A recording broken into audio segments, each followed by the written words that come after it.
إن الحمد لله نحمده ونستعينه ونستغفره ونعوذ بالله من شرور أنفسنا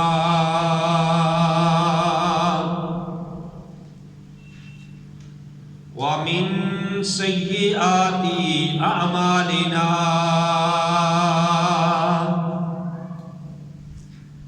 من يهده الله فلا مضل له ومن يضلل فلا هادي له وأشهد أن لا إله إلا الله وحده لا شريك له وأشهد أن محمدا عبده ورسوله يا أيها الذين آمنوا اتقوا الله حق تقاته ولا تموتن إلا وأنتم مسلمون يا أيها الناس اتقوا ربكم الذي خلقكم من نفس واحدة وخلق منها زوجها وبث منهما رجالا كثيرا ونساء واتقوا الله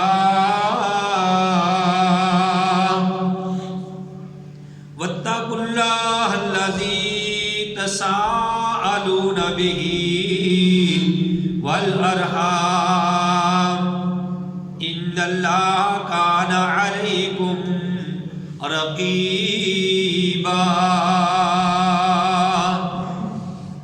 يا أيها الذين آمنوا اتقوا الله وقولوا قولا سديدا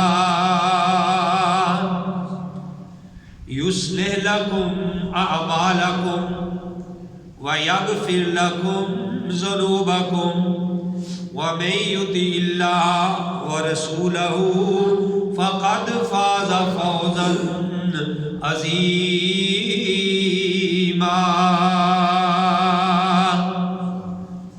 أما بعد فإن خير الحديث كتاب الله وخير الهدي هدي محمد صلى الله عليه وآله وسلم وشر الأمور محدثاتها وكل محدثة بدعة وكل بدعة ضلالة وكل ضلالة في النار. أعوذ بالله السميع العليم من الشيطان الرجيم. بسم الله الرحمن الرحيم. قال الله تبارك وتعالى في القرآن المجيد والفرقان الحميد. يا بني إسرائيل اذكروا نعمتي التي أنعمت عليكم وأوفوا بعهدي أوفي بعهدكم وإياي فارهبون.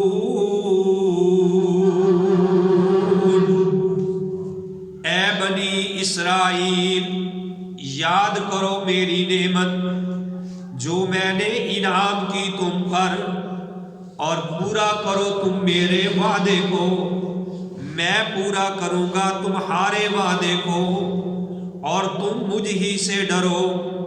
وَآمِنُوا بِمَا أَنزَلْتُ، اور ایمان لاؤ جو میں نے نازل کی، مُصَدِّقًا لِمَا مَعَكُمْ، تصدیق کرنے والی جو تمہارے پاس ہے اس کی، ولا تکونوا اور نہ ہو تم اولا کافر بہ سب سے پہلے اس کا انکار کرنے والے، ولا تشتروا بآیاتی اور نہ بیچو میری آیات کو ثمنا قلیلا تھوڑی قیمت میں، وَإِيَّايَ فَاتَّقُونِ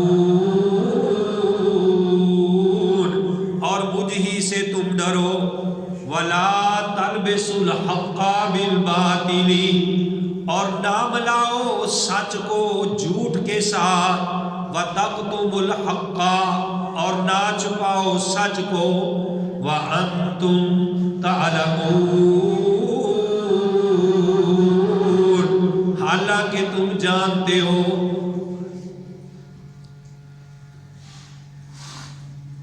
محمد سے جس کو عقیدت نہ ہوگی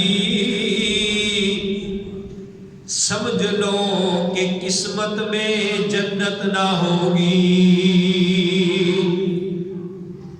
بھٹکتا رہا ہے بھٹکتا رہے گا محمد سے جس کو عقیدت نہ ہوگی۔ حمد و ثنا کے لائق اللہ وحدہ لا شریک کی ذات پاک ہے۔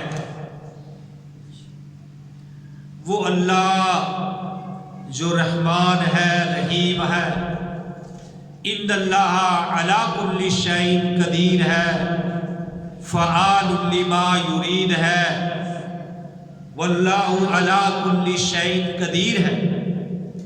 وہ اللہ خالق ہے، مالک ہے، رازق ہے، وہی دستگیر ہے، وہی غوث ہے، وہ اللہ خالق مالک رازق ہے۔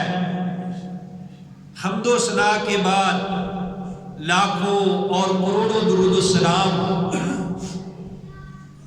امام القبلتین،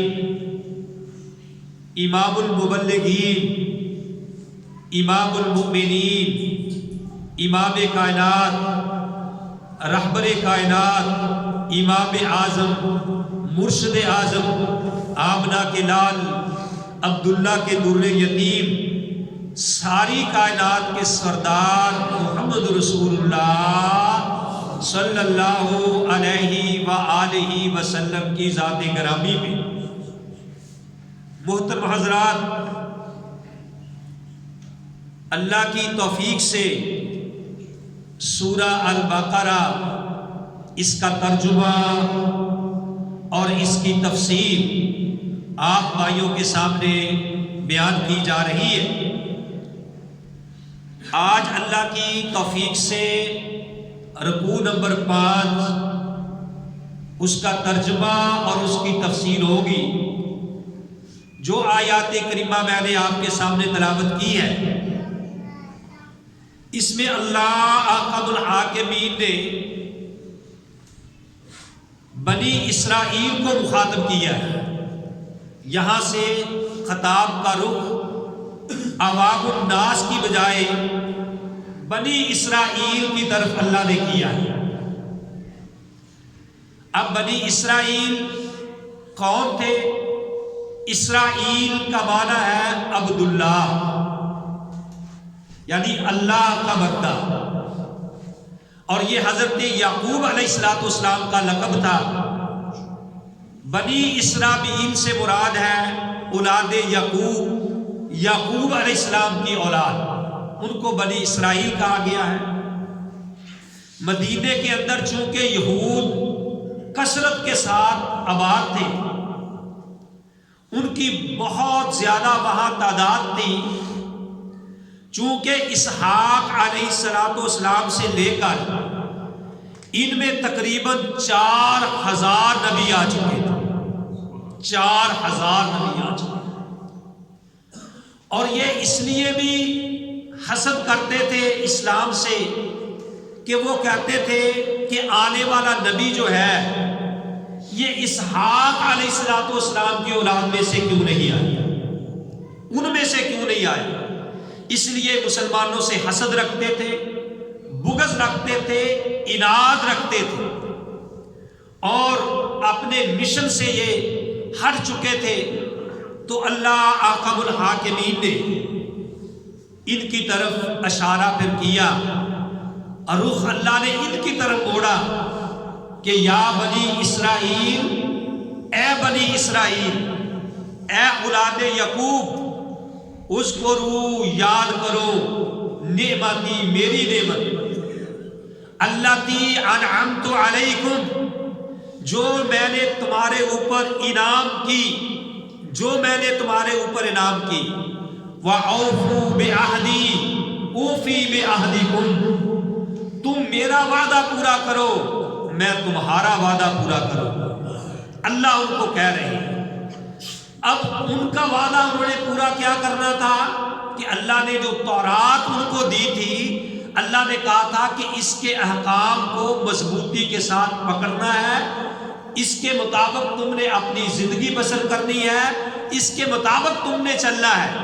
لیکن وہ اپنے مشن سے ہٹ گئے، دنیاوی مفاد کی خاطر دنیا میں پڑ گئے ہو، اور انہوں نے تورات کے جو احکام تھے اللہ احکم الحاکمین نے ان پہ نازل کیے، ان کو انہوں نے چھوڑ دیا۔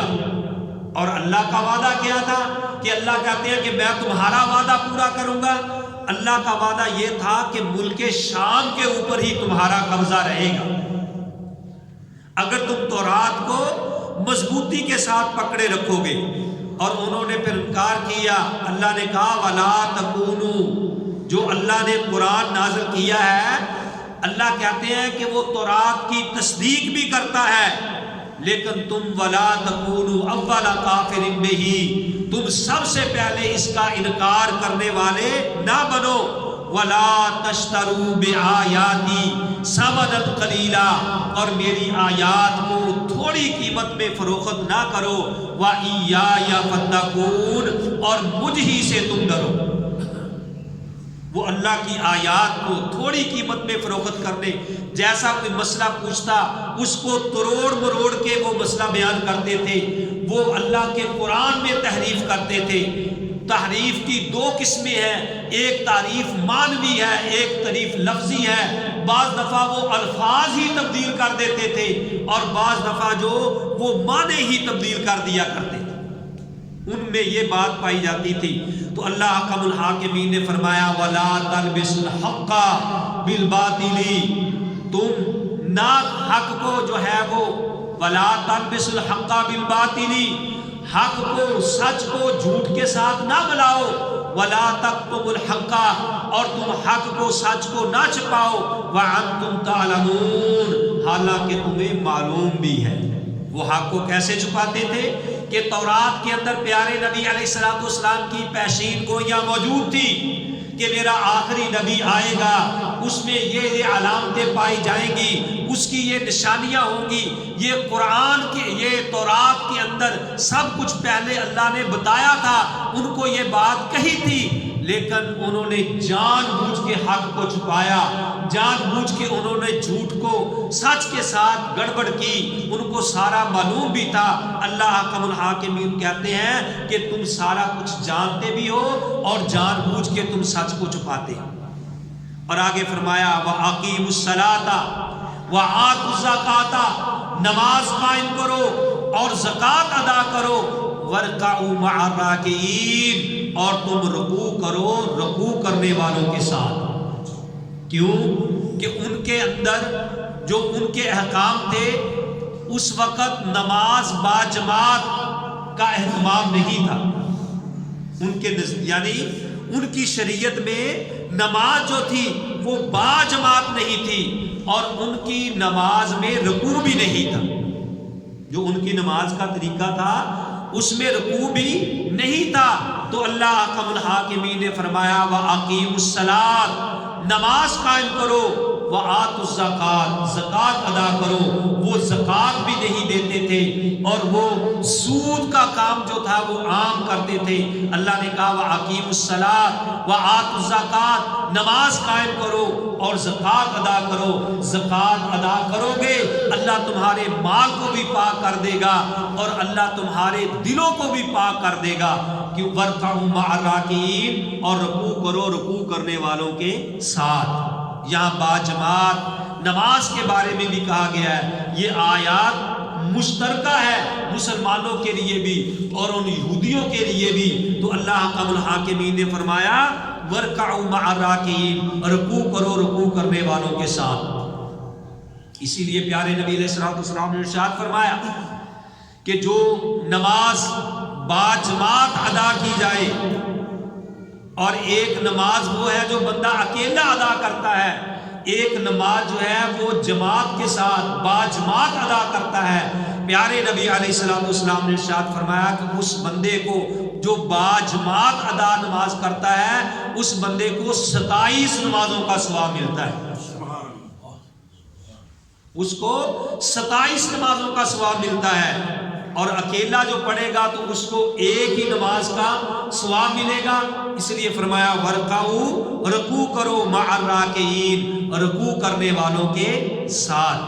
اور حضرت ابو ہریرہ کہتے ہیں رضی اللہ تعالی عنہ، صحیح حدیث سے یہ بات ثابت ہے، ابو ہریرہ سب کہہ دو رضی اللہ تعالی عنہ، وہ فرماتے ہیں میرے بھائیوں، یہ بخاری شریف کے اندر یہ حدیث موجود ہے، کتاب الاذان کے اندر ابو ہریرہ کہتے ہیں کہ پیارے نبی علیہ الصلوۃ والسلام نے ارشاد فرمایا، صرف 15-20 منٹ ہوتے ہیں، بات غور سے سنا کرو، ایک ایک بات کو پک کرنے کی کوشش کرو اور جا کے پھر بتایا کرو کہ ہم کیا سن کے آئے ہیں۔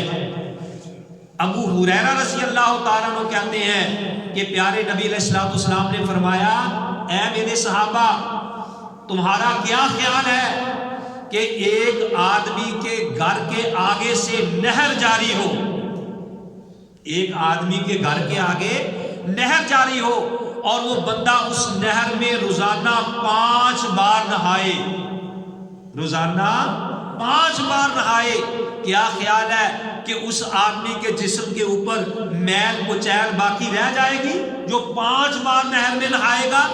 صحابہ نے کہا یا رسول اللہ صلی اللہ علیہ وسلم، جو بندہ 5 بار روزانہ نہائے گا اس کے جسم پہ تو میل کچیل باقی نہیں رہے گی۔ آپ صلی اللہ علیہ وسلم نے ارشاد فرمایا کہ جو آدمی 5 وقت نماز ادا کرتا ہے اس کی مثال بھی ایسے ہی ہے جس طرح 5 وقت نہانے والا نہر میں آدمی اس کے جسم کے اوپر میل کچیل باقی نہیں رہتی، اسی طرح 5 وقت نماز پڑھنے والے آدمی کے اوپر اس کے اوپر کوئی گناہ باقی نہیں رہتا ہے جو 5 وقت نماز ادا کرتا ہے۔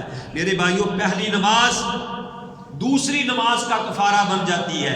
آپ نے فجر کی نماز پڑھی ہے، اب آپ نے ظہر کی نماز پڑھنی ہے، یہ جمعے کی نماز پڑھنی ہے، ظہر سے لے کر اب جمعے تک جو تم سے گناہ ہوئے ہیں اللہ احکم الحاکمین نے معاف کر دیا۔ اور اسی طرح ظہر کی نماز آدمی نے پڑھی ہے، پھر وہ عصر کا انتظار کرتا ہے، ظہر سے لے کے عصر تک جو اس سے گناہ ہوئے ہیں اللہ وہ معاف کر دیتے ہیں۔ اسی طرح عصر سے لے کے مغرب تک، مغرب سے پھر لے کے عشاء تک معاف اللہ تعالیٰ کر دیتے ہیں، پھر عشاء سے لے کے فجر تک جو ہوئے ہیں اللہ احکم الحاکمین ان کو معاف کر دیتے ہیں۔ 5 وقت میرے بھائیوں جو آدمی نماز ادا کرتا ہے اس کے اوپر کوئی گناہ باقی نہیں رہتا۔ اور آگے اللہ احکم الحاکمین نے فرمایا اتأمرون الناس بالبر، کیا تم لوگوں کو حکم دیتے ہو نیکی کا، وتنسون انفسکم، اور اپنے آپ کو بھول جاتے ہو، وانتم تتلون الکتاب، حالانکہ تم کتاب پڑھتے ہو، تورات کا تم مطالعہ کرتے ہو، افلا تعقلون، کیا تم عقل نہیں رکھتے؟ یہ یہود کے علماء جو تھے، جو ان کے عزیز و اقارب مسلمان ہو جاتے ان کو کہتے ہیں کہ تم دین پہ قائم رہو، یہ سچا دین ہے، دین پہ قائم رہو، یہ سچا دین ہے، لیکن اپنی دنیاوی مفاد کی خاطر وہ خود دین کو قبول نہیں کرتے تھے، تو اللہ نے کہا ان کو کہ أَتَأْمُرُونَ النَّاسَ، کیا تم لوگوں کو نیکی کا حکم دیتے ہو، وَتَنْسَوْنَ أَنفُسَكُمْ، اپنے آپ کو بھول جاتے ہو، وَأَنْتُمْ تَتْلُونَ الْكِتَابَ، حالانکہ تم کتاب پڑھتے ہو، أَفَلَا تَعْقِلُونَ، کیا تم عقل نہیں رکھتے؟ بھائیو اللہ کے قرآن کو غور سے سنو، شوق کے ساتھ سنو، اللہ کا قرآن کہہ رہا ہے۔ آگے اللہ نے فرمایا وَاسْتَعِینُوا بِالصَّبْرِ وَالصَّلَاةِ، مدد حاصل کرو صبر کے ذریعے اور نماز کے ذریعے۔ اگر کوئی مصیبت پہنچے، تکلیف پہنچے تو صبر کرو، صبر سے مدد حاصل کرو، صبر کے ذریعے۔ ایک عورت کا بچہ فوت ہو جاتا ہے، قبرستان پہ بیٹھی، قبر پہ اپنے بچے کی قبر پہ بیٹھی رو رہی ہے، امام کائنات علیہ السلام وہاں سے گزرے، آپ نے اس عورت کو کہا کہ مائی بی بی صبر کر، تو صبر کر، اللہ صبر کے بدلے جنت دے گا۔ اس کو یہ پتہ نہیں تھا کہ یہ امام کائنات ہے، وہ کہنے لگی جاؤ جاؤ اپنا کام کرو، اگر آپ کو یہ چوٹ لگی ہوتی تو پھر آپ کو پتہ لگتا، پھر میں آپ کو دیکھتی۔ تو امام کائنات علیہ السلام گھر میں چلے گئے، پھر اس عورت کو کسی نے بتایا کہ اللہ کی بندی وہ تو امام کائنات تھے جس نے آپ کو کہا، تو وہ فوراً گئی۔ نبی علیہ السلام کے گھر کے سامنے کوئی دربان، کوئی چوکی دار نہیں تھا، وہ فوراً سیدھی اندر گئی، کہنے لگی یا رسول اللہ صلی اللہ علیہ وسلم مجھے پتہ نہیں تھا، میں اب صبر کرتی ہوں۔ آپ نے فرمایا صبر وہی ہے جو پہلی چوٹ لگتے وقت کیا جائے، اب تو رو پیٹ کے آ گئی ہے، اب صبر کا کوئی فائدہ نہیں ہے۔ تو فرمایا صبر کرو۔